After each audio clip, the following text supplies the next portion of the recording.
big deal. That's always went with the territory. I'll see you in Disneyland. My defense, because I am such a part of it. I mean, I obviously I'm going to bear the consequences, so why not bear the responsibility? Okay, sir, is she still alive? You're alive. When was the last time you saw her? Mama, I killed Dean. Brian? Ma'am? What are you doing? Yes. Oh, God. Welcome to 50 States of Madness. Welcome to 50 States of Madness. Hi, everybody. Welcome back for another week. Welcome back. We've had an exciting week this week. We have? Well, I did. Gina gave me her ticket to Crime Junkies. Oh, I did. And so I got to go. Well, I was going to go with Gina anyways to go watch Crime Junkies live in Los Angeles. Yes. And Gina was supposed to come with me, but she couldn't go after all. She had a family funeral. Yeah. So sad. And so I took my daughter to go see it. So it was really, really interesting. I really liked it. Yeah. So I told her, I said, get me all the merch. Yes. Buy me all the merch. I'm a merch whore. If there's merch, I'm going to buy it all. And I'm one of those people when we travel, like I have to buy everything. I have to buy all the t-shirts, all the magnets, all the sweatshirts. We stop at Walmart even to just go get something that says like Nebraska, Wyoming. It's funny though, because I feel like when we're here in LA and I see people in these like little trinket shops, like buying these cheap little t-shirts that say Hollywood. And I'm like, why do they blow their money on this crap? Like, here I am. It's different when you're on vacation. I guess so. Yeah. You're in a different mindset. Yeah. But I wasn't on vacation, but she did say buy all the merch. Yeah. But I got there and there was like 200 people an hour before the show was supposed to start. I thought, I'm here pretty early. Oh no. I was like, what's this line for? One merch table for this whole theater of like thousands of people. What theater was it at? The Peacock Theater. The Peacock Theater in live over by the I was going to say Staples Center, but now it's Crypto. Yeah. And so many people. So when we were about ready to get in line an hour before, people were telling us, it's moving pretty fast. But this one girl who works for them came over and she goes, you can get all this stuff online. You just scan this code. And I said, can I send it to my friend who wants all the merch and have her buy it? Yeah, as long as it's the show time during the show, she can get it. Well, it turns out you actually have to be within the vicinity. I don't know how they do that, but you have to be in the location. Well, I was able to get everything else I wanted. I just couldn't get that particular sweatshirt. Yeah, she couldn't get the actual sweatshirt that I wanted. It's the tour shirt, sweatshirt, the one with all the tours. Yeah. Yeah, that was the only, but everything else is on their website, just not the tour stuff. And so yeah, I ended up having to get in that line, and sure enough, it went by really super fast. And I got another extra sweatshirt that I wouldn't have gotten if I would have just stood in the line in the first place. You're welcome. I spent twice the amount of money. Yeah. You're welcome. I should probably be wearing it. I got a really cute sweatshirt. I know, but it's so hot today. It is hot in LA. It is horribly hot. And then next week it's supposed to be cool again. Yeah, and I hope it gets back to the cool. I like the cooler weather. I do too. For our Patreons, Jenna's Amber already got her cat Zep. Jenna should be getting hers any day. I did Claire Bear. Claire. And then you have to work on Karen's dog. I'm working Stormy. on. Do you want? I don't know which dog it is, but Stormy. Do you want to see how far I've gotten with? Oh, you started Stormy. I did. And Stormy is like Stormy has like a solid head and kind of like a very different colored body. So I'm very curious to see how she did this. Oh my gosh. Stormy is very cute. Dolly, hold on. Oh my gosh. Let me get this back on. Oh my gosh. Stormy is actually coming out really well. Karen, you're going to be happy. I think I've been getting better and better as we go on. I think so too. But I think I captured the little... Oh my gosh. Because I got that good profile pic that I'm working off of. And then I started putting his little brown eyebrows on him. I think I'm going to lighten his eyes with a little highlight maybe. Oh, man. But yeah, Look that's at you. Stormy is Okay. coming along. I'm just curious how you're gonna do the body, because the body is like Long, thin, and muscular, and no. I'm talking about like the fur. oh yeah, with Because all the it's, like, different got colors. Yeah. Yeah. No, I have an idea. Okay. Kind of what I'm doing here. So Okay. I'm I'll getting just a, leave her to it, yeah. because she clearly knows what she's doing. I'm getting a little bit better. The only thing is the eyes, because Stormy has black fur around his black eyes. So I got to do some little bit of highlighting just so we don't get like one big black blob right there. But yeah. All right. So I've been working on that. All right. I like it. I like it. Thank you. Yeah. So we're gonna we still have to do Helen. We still have to do Kelly. I have another cat from Amber. Oh, we have to do Johnny Cat. Johnny Cat, yeah.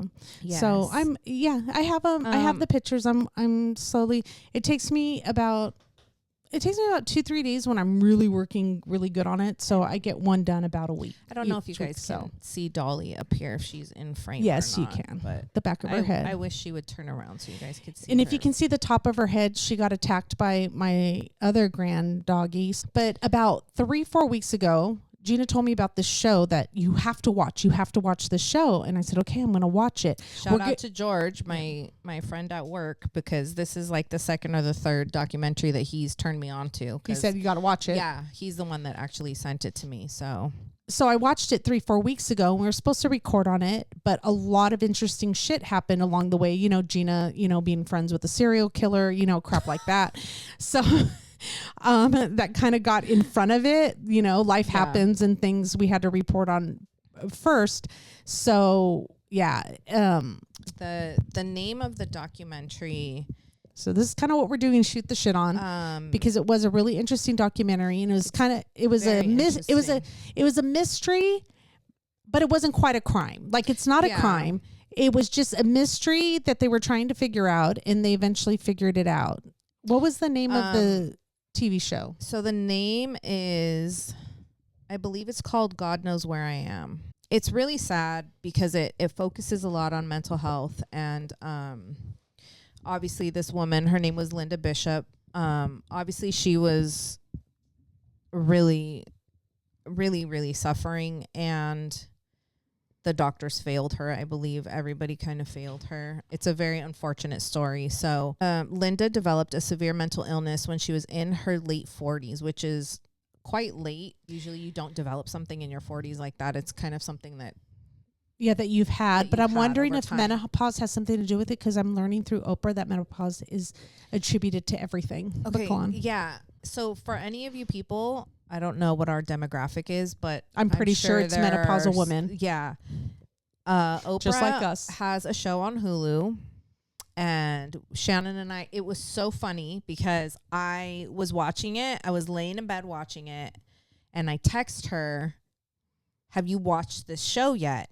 And for some reason, I had a funny feeling. I'm like, I bet you she's watching it right now. It was so weird. And she's like, I just finished watching it. I just had finished watching it. It's really, really good. But it really makes you think, like, you know what? I'm not crazy. It's menopause. Exactly. And I had an appointment with my doctor today. This is like TMI. You know what? This is just really not for the men. You guys just might as well just tune out now. I had an appointment with my doctor today, and I just kind of went over, like, do you think I should be on hormone replacement therapy? Mm-hmm. Because I am taking, this other medication for my hot sweat.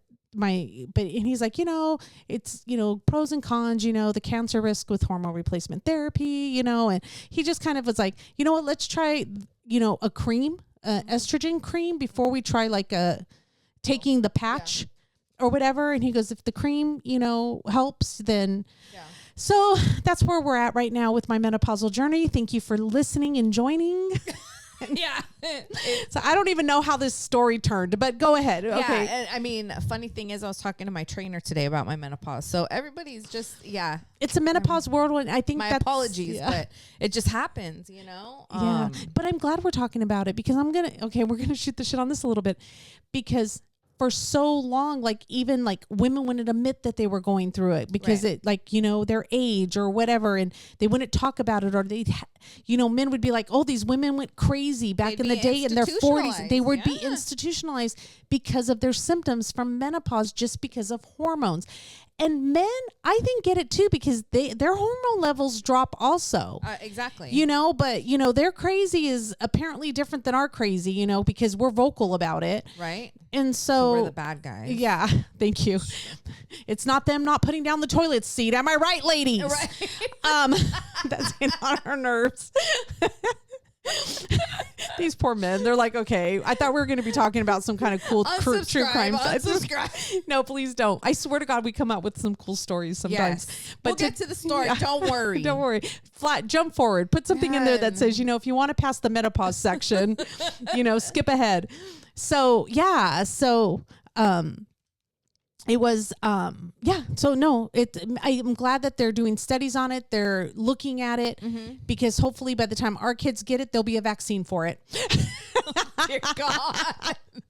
They're just like, just get this vaccine and you'll be fine. You won't even feel menopause. It'll be so great. Menopause. We laugh, but it could happen. It could happen. Yeah, You're it could absolutely happen. right. So back to Linda.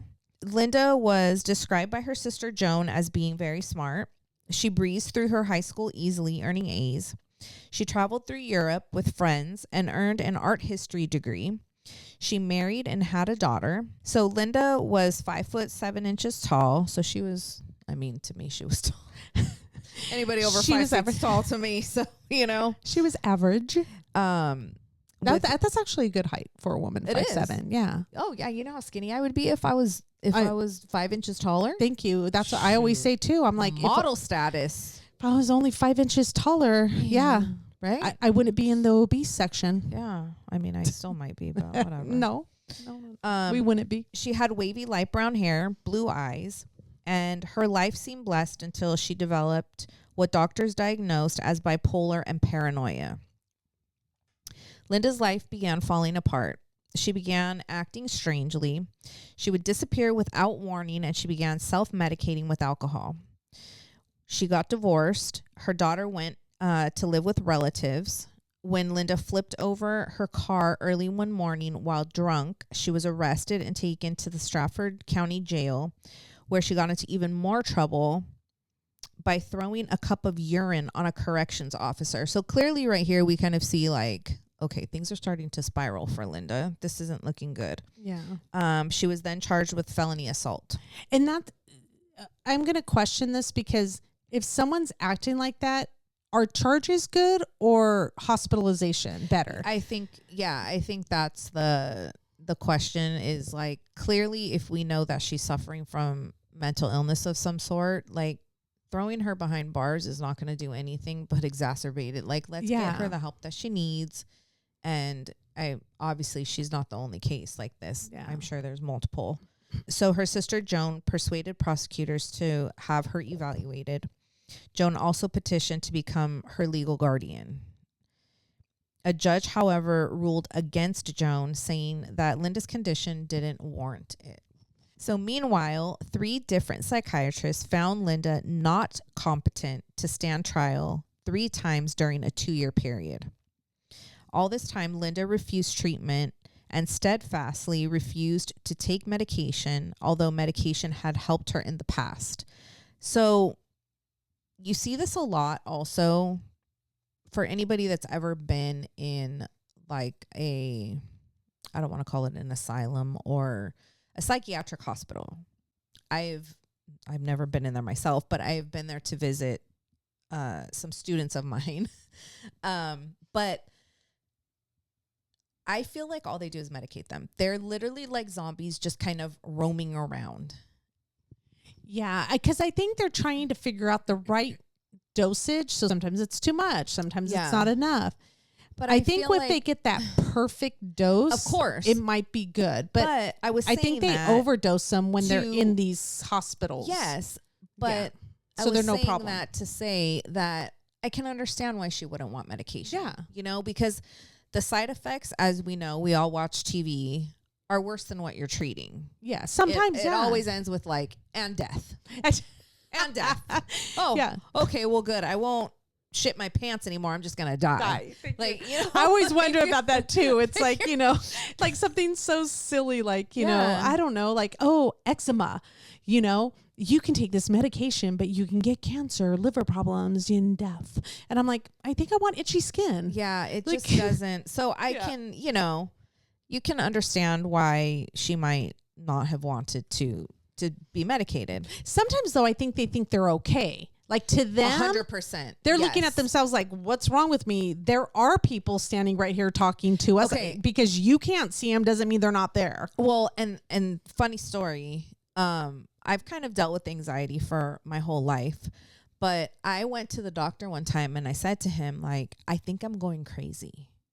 I really think I'm going crazy.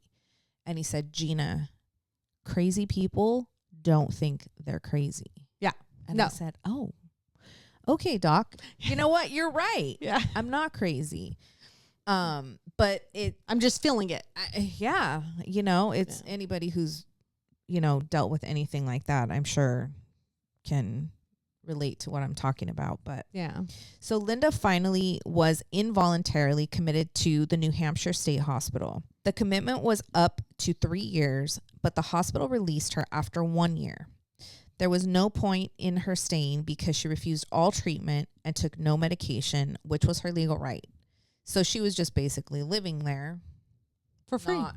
and not being treated. being treated. So by this point, Linda had turned against her sister and refused to sign a HIPAA waiver. Basically, her sister could not be her legal guardian Or at this find out point, what's find wrong out with her. anything wrong with Yeah. her, because that's a HIPAA violation, you know.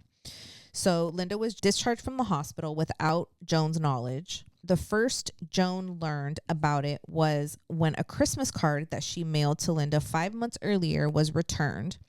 By then, it was too late. So the New Hampshire State Hospital would have set up a discharge plan for Linda that linked her with community services. A case manager should have been assigned to make certain Linda was getting help. I think this happens a lot. I think that when there's, especially in our area, there's a lot of mentally ill people on the street. And I feel like they are taken in for whatever it is that they're doing. They go to a clinic, but how are we making sure that they're going back every single month to refill this medication, and that they're know what I'm saying? Like, it's just a quick fix. Unless they have a conservatorship, Exactly. they are not getting the help they need and they're not going back for it.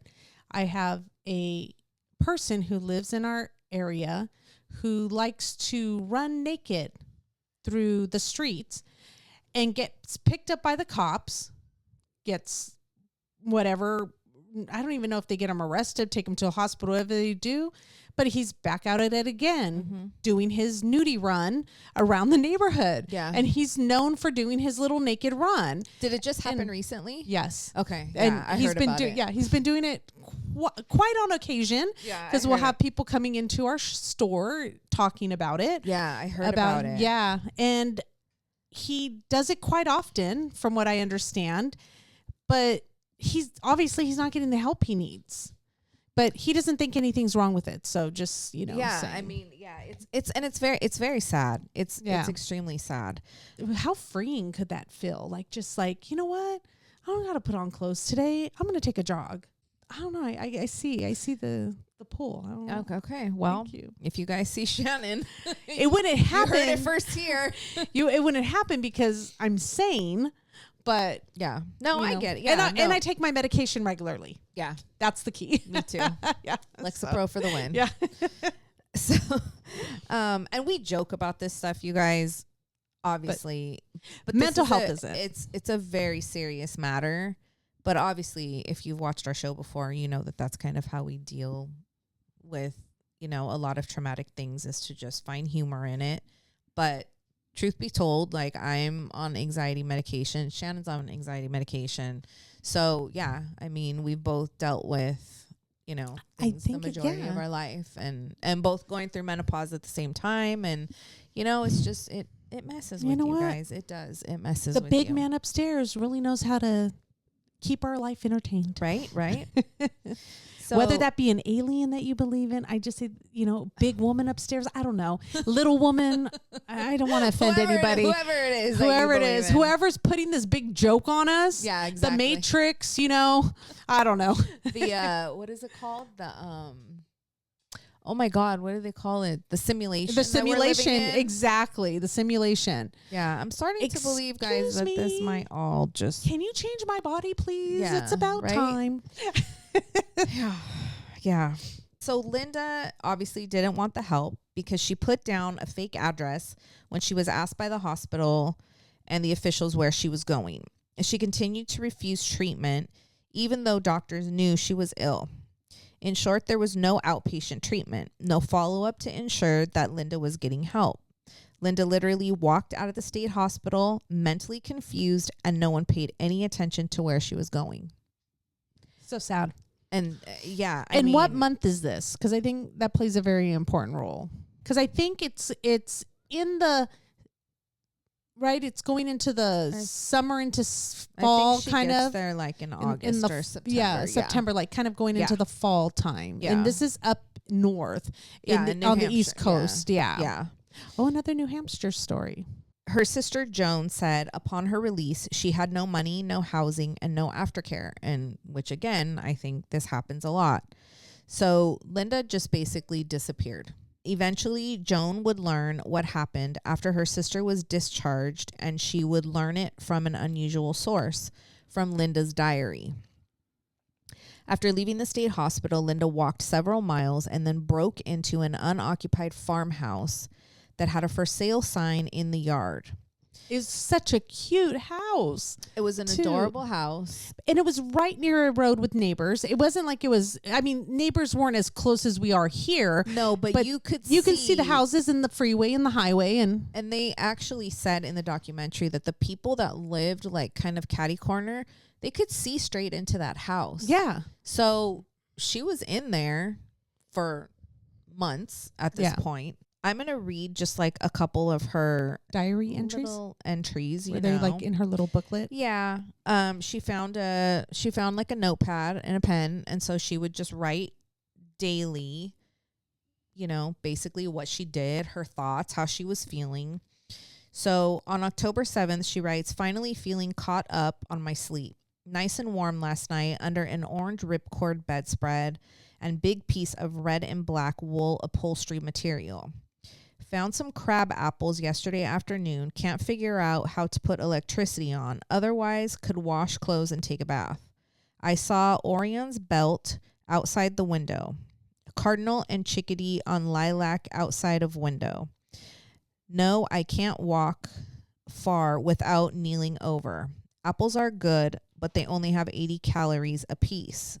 Plus, I look horrible. Clothes are filthy. Definitely look like a vagrant or hobo. But I've always liked hobos."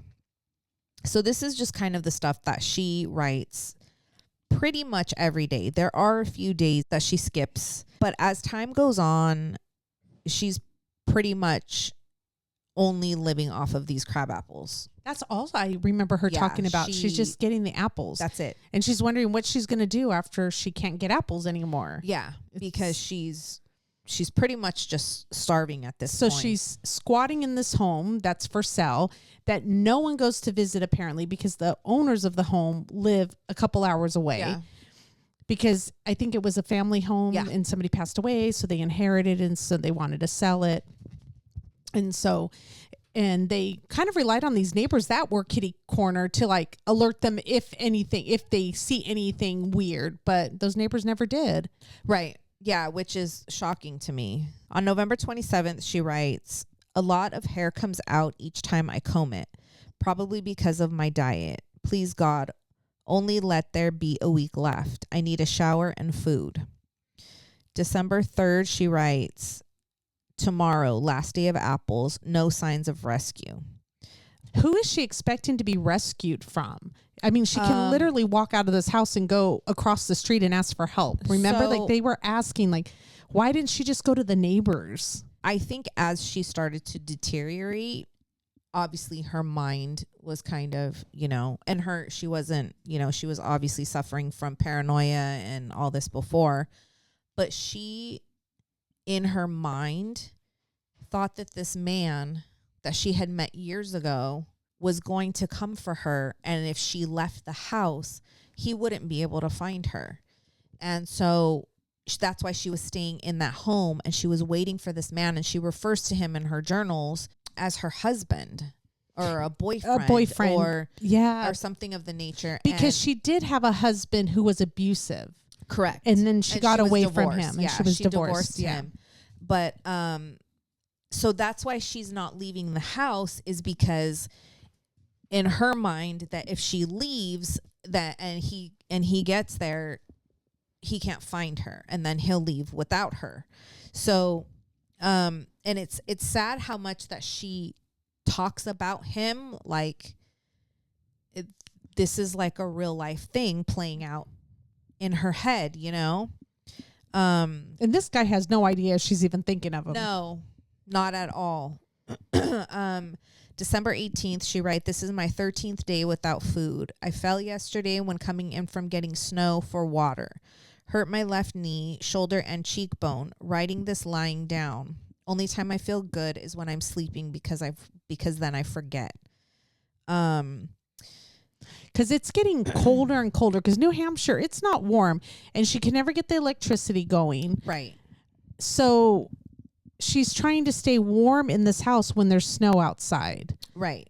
And no matter where you're at inside a house, if you don't have heat, you can freeze to death. Yeah. 100%. It can get cold. 100%.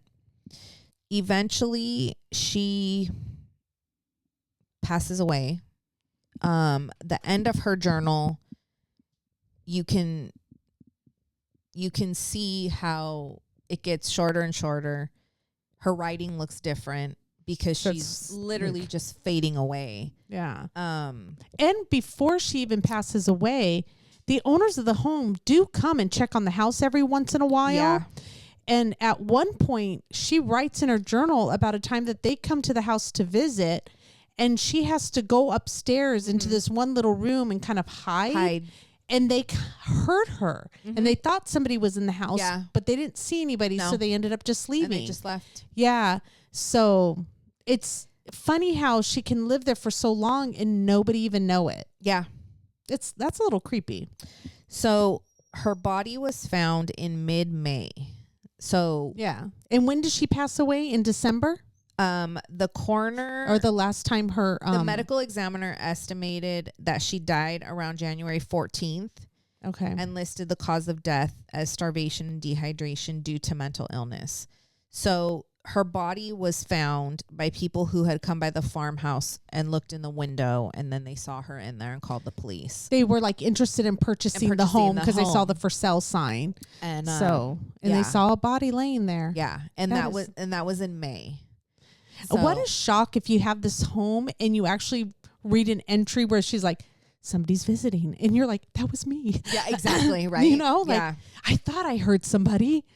It's a really sad, it's sad a terrible, story sad about story. Deterioration and just, your mind, what it goes through and what mental illness can make you do. It's like where all she had to do was walk across the street to the neighbors and get help. And that's it. I mean, it would have been, but she wouldn't, because in her head, I can't leave because this fantasy guy boyfriend of mine, is going to come to get me. And she writes about him, like I said, multiple entries are about him, and when is he going to come get me, and maybe tomorrow.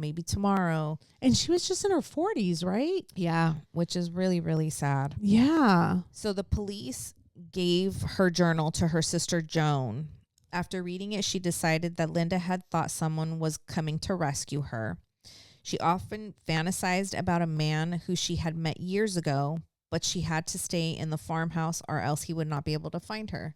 Yeah. So, and I think that once you start to, especially when you're you got to remember she's by herself. She's already mentally unstable. the more she's telling herself this stuff, the more she's believing it. And so it's just her reality at this point. Like, okay, this guy's going to come get me. He's going to come get me. But what a happy ending for her. It's just thinking like, oh, he's coming. Like, oh my goodness, you know. Hopefully at the end, this is what I picture. Her laying there and her last thought is him walking towards her and grabbing her hand and taking her. I mean, away from there. That's what I'm. Unfortunately, we'll never know. Yeah. I mean, but yeah, it's so sad that these things happen. And I mean, could you imagine like going to look at that house and you just walk up to the window and there's a dead body in there? The sad part for me is when I think about this in people who suffer from mental illness, we only get one life. And some of us are very fortunate for our one life to be wonderful and great, and you have all these advantages. And some people are born into these advantages. Some people work their way up to them, but they get it. And then you have some where we do stories where, 3-year-olds are killed, or, something like this where mental illness gets them and they're suffering all their life. And you think no matter if you believe in reincarnation or not, but right at this present moment, this is your life. Yeah. And it's just so sad that some people can have it so great and so grand, and some people just get the short end of the stick. Yeah. Be a good person. Do good things. Help people out when you can. And don't murder anyone. Yeah. Like exactly.